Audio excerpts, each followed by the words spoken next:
Política.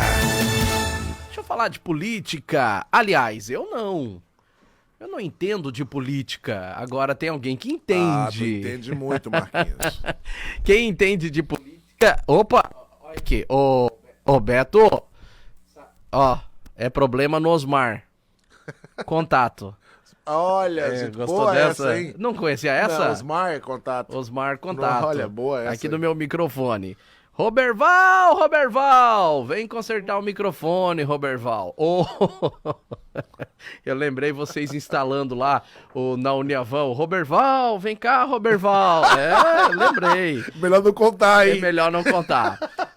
O professor, você que é especialista em política, conta pra gente aí, a nível federal, esta semana, o presidente Jair Bolsonaro participou da reunião do BRICS, que são os países que envolvem aquele bloco ali, Brasil, Rússia, Índia, China Índia, e Sul China. África.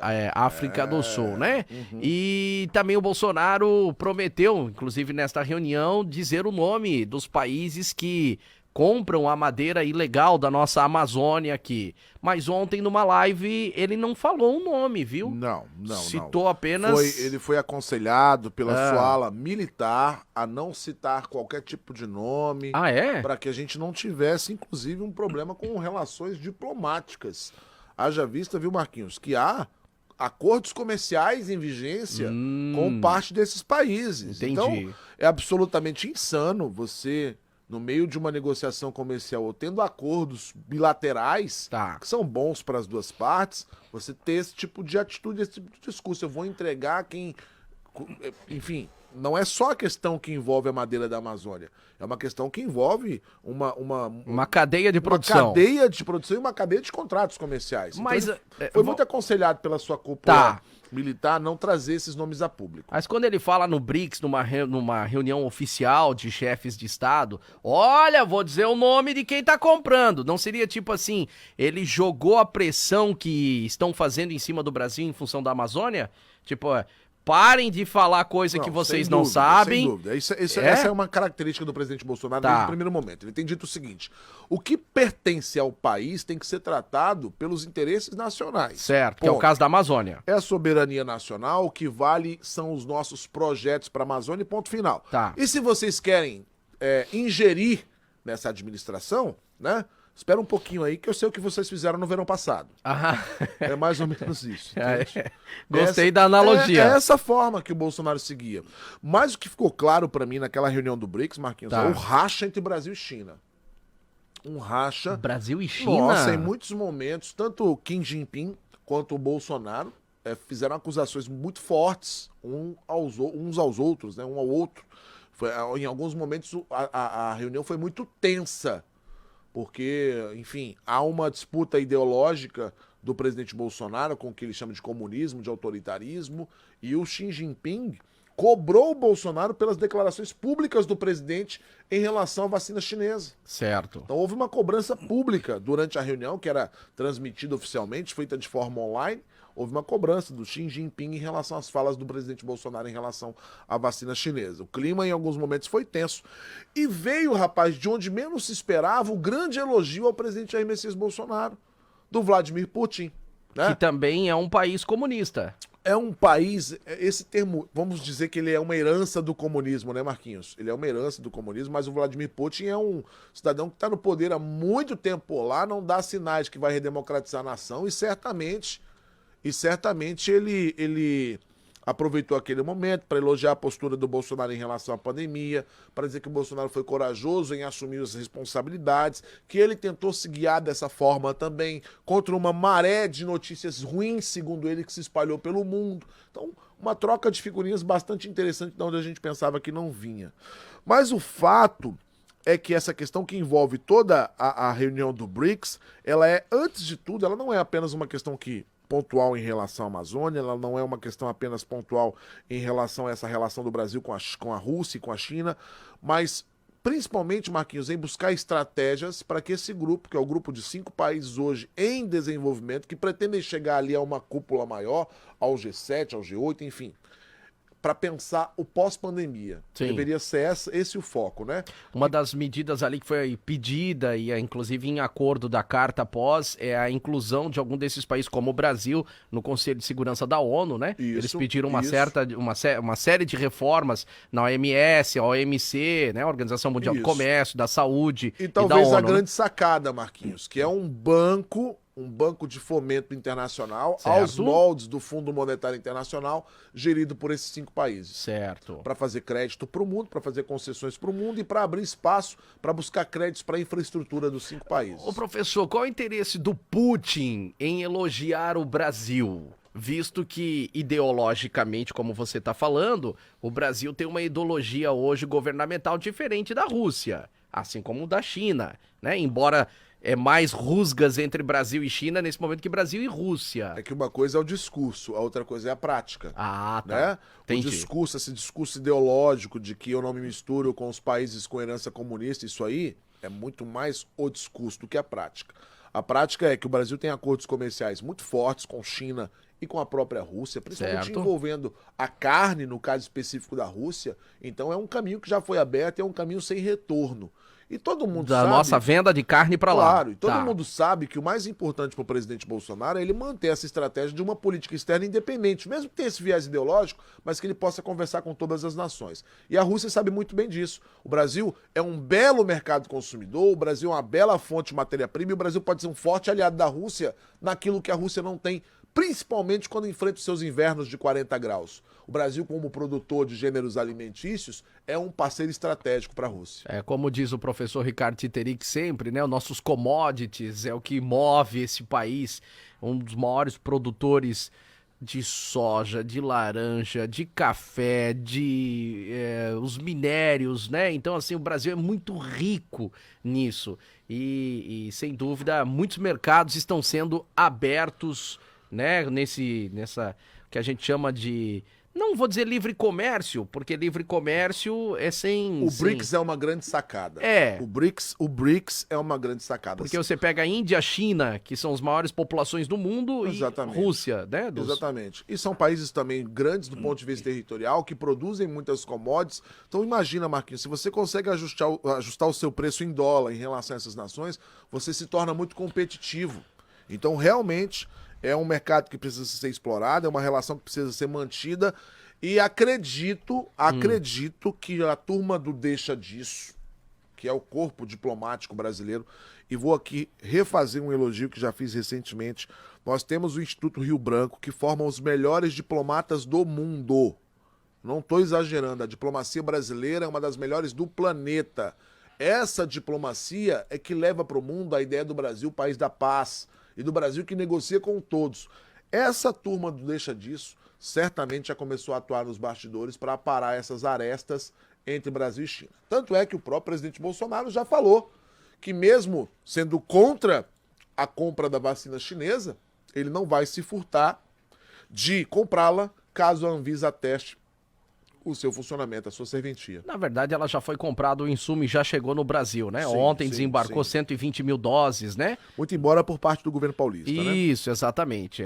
Aliás, deixar bem claro a todos os ouvintes que, assim, quando um produto ele é atestado pela Anvisa, ele dá aquela garantia ao brasileiro de que podemos confiar, né? É o Isso. nosso órgão. Isso, é como se fosse um selo de qualidade. Isso, né? É que nem quando você vai comprar um produto e tá com o selo do Inmetro. Então você fala, opa, esse produto foi testado, aprovado, então eu posso comprar que se der problema eu sei aonde reclamar. A Anvisa é o mesmo, né? Todos os países têm, lá nos Estados Unidos é a FDA, né? Que eles chamam, né? Aqui é a Anvisa.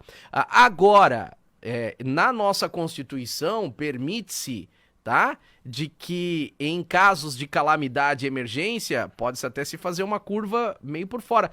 Que é mais ou menos o que São Paulo tá fazendo...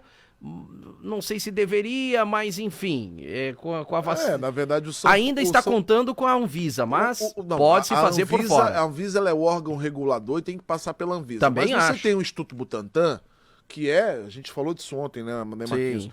é uma das grandes referências do mundo, junto com a Fundação Oswaldo Cruz, na questão da fabricação de vacinas. No mundo, né? Se o Instituto Butantan, com todos os seus técnicos, com toda a sua performance científica, atesta a qualidade do produto, não tem por que a mais Anvisa uma negar, né? pressão em cima da aprovação da Anvisa.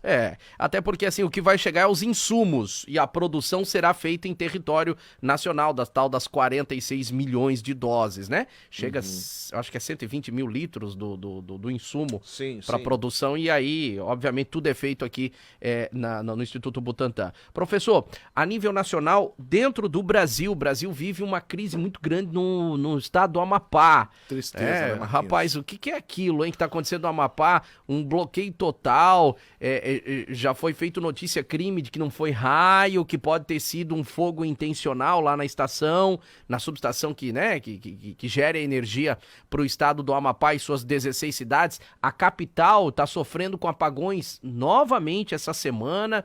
Como é que o governo federal vai controlar essa crise?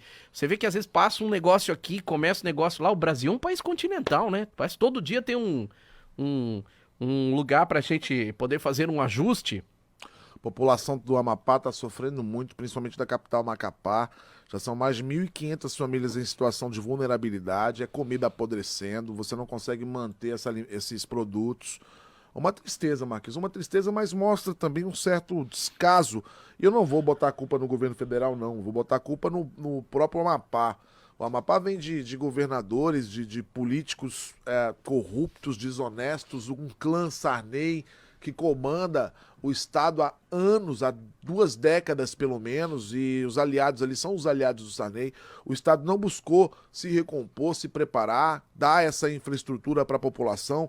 Então lá você tem uma única fonte de energia, que é a usina hidrelétrica, e você tem tantas outras possibilidades, termoelétricas, energia eólica, enfim, que são muito mais limpas, inclusive, pode até custar mais caro na implantação, mas são exequíveis. E o que acontece por lá é que, intencional ou não, político ou não, a prática é que agora a população está precisando muito de energia elétrica e não chega. O governo federal montou uma mega estrutura logística para desviar, para levar energia de lugares a 350, 500 quilômetros, 650 quilômetros para fazer chegar energia para funcionar em esquema de rodízio. Então, você tem ali 6 horas de energia ao longo do dia, nas outras 18 você desliga. E isso não está funcionando. E não está funcionando por uma questão muito simples, que é a questão da demanda, né? A demanda é muito maior do que tem se gerado. Então, por lá é realmente triste o que está acontecendo.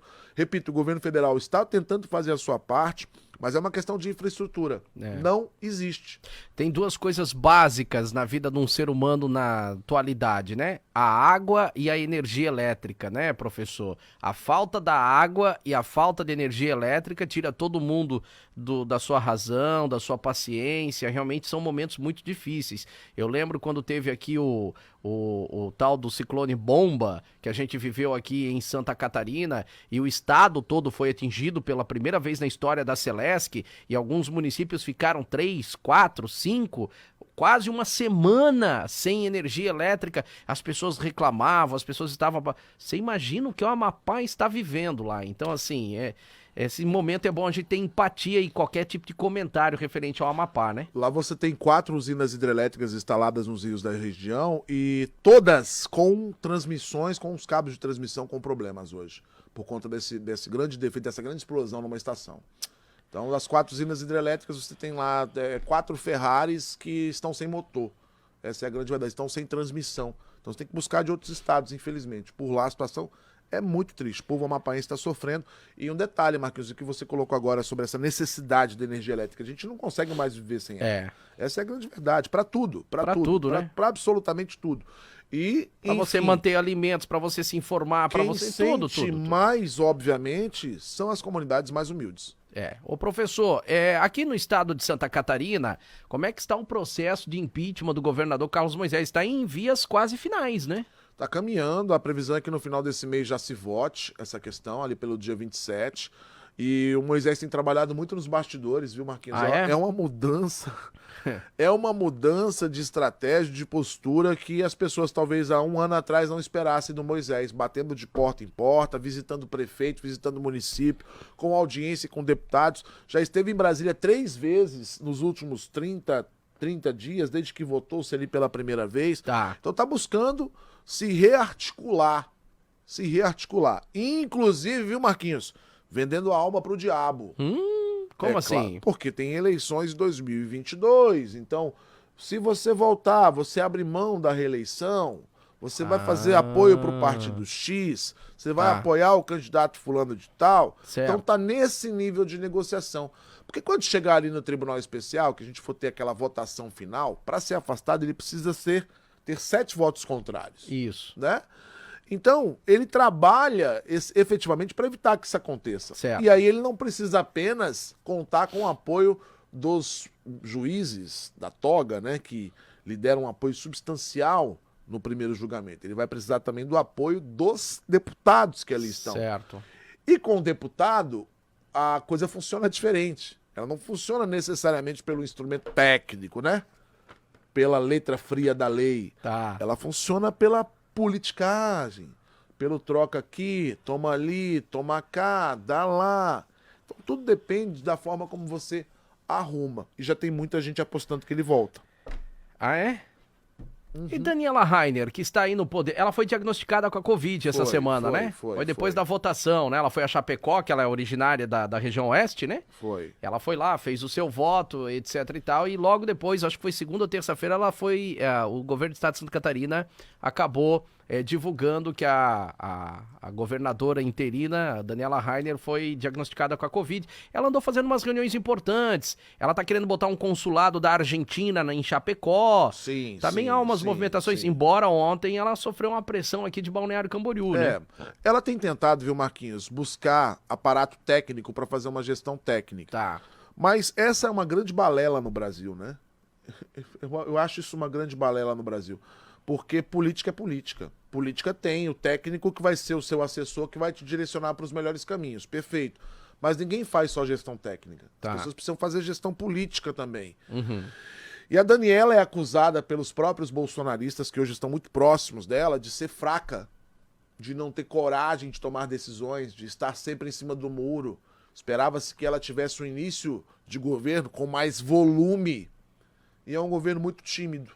E hoje ela recebe muita cobrança por parte, principalmente dos deputados bolsonaristas da Alesc, que querem que ela seja muito mais intensa na sua tomada de atitudes. E ela tem titubeado. Por exemplo, ela assumiu um compromisso com a bancada mais conservadora da Alesc de retomar as atividades escolares. Tá. Rasgar o mapa de risco, criar uma nova dinâmica para o retorno das aulas. E nós estamos na terceira audiência em que a Secretaria da Saúde e Secretaria da Educação não se encontram, do ponto de vista ideológico, para trazer essa solução. Então, ela, ontem, na audiência pública que tratava sobre esse tema, ela apanhou demais por ter prometido algo que não está entregando para essa bancada. Professor Helly Borges, para a gente fechar o seu comentário de política, você que entende muito, vamos completar domingo uma semana após eleições. O que você analisa aqui de nossa região? Os 3 prefeitos da Costa Esmeralda, né? Bombinhas, Porto Belo e Itapema, passaram pela Cidade FM esta semana, todos os 3, né? Nilza e João Emel, Emerson e Elias de Porto Belo, a Nilza e o João Emel, obviamente, Itapema, Paulinho e Alexandre de Bombinhas.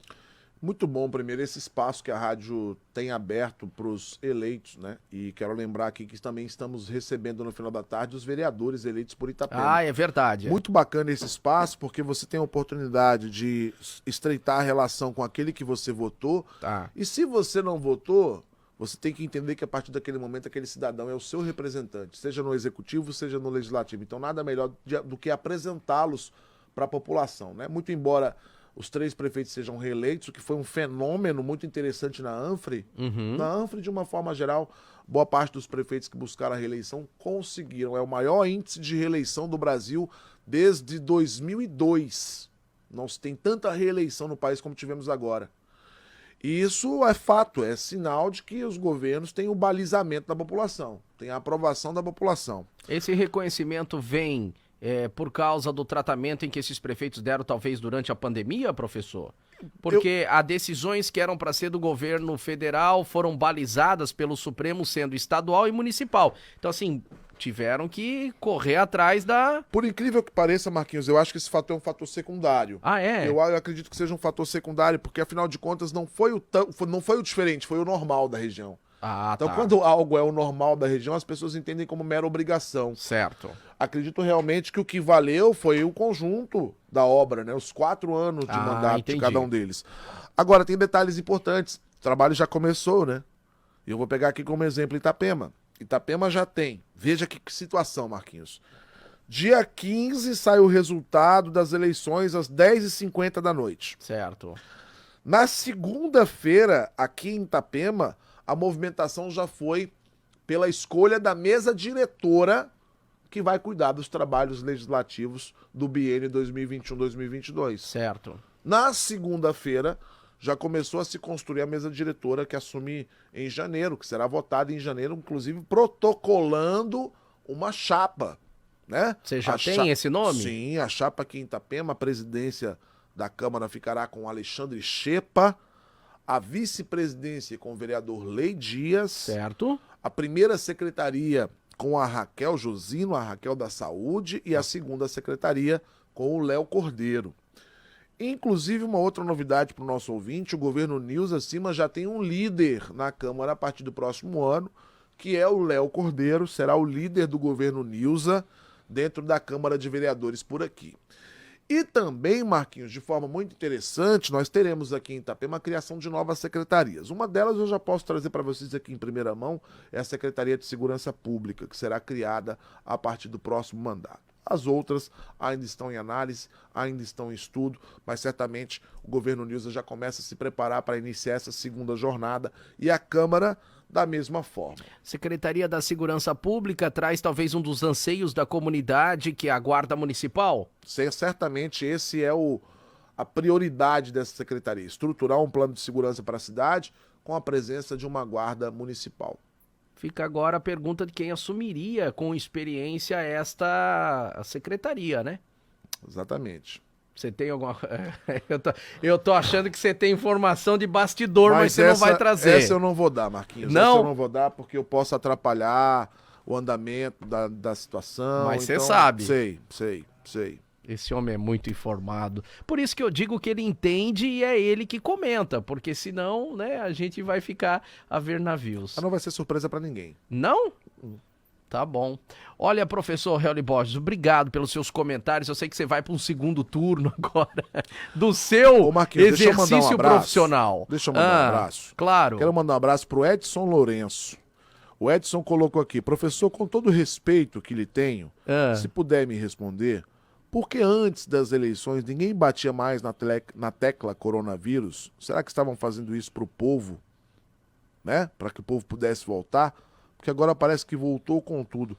Ô Edson, concordo com você, a grande mídia colocou a Covid em segundo plano. Nós aqui na Rádio Cidade não, nós continuamos com a nossa coluna diária, com o Marquinhos, todos os dias atualizando o cidadão de Itapema em relação aos números. Agora não tenha dúvida, você tem toda a razão.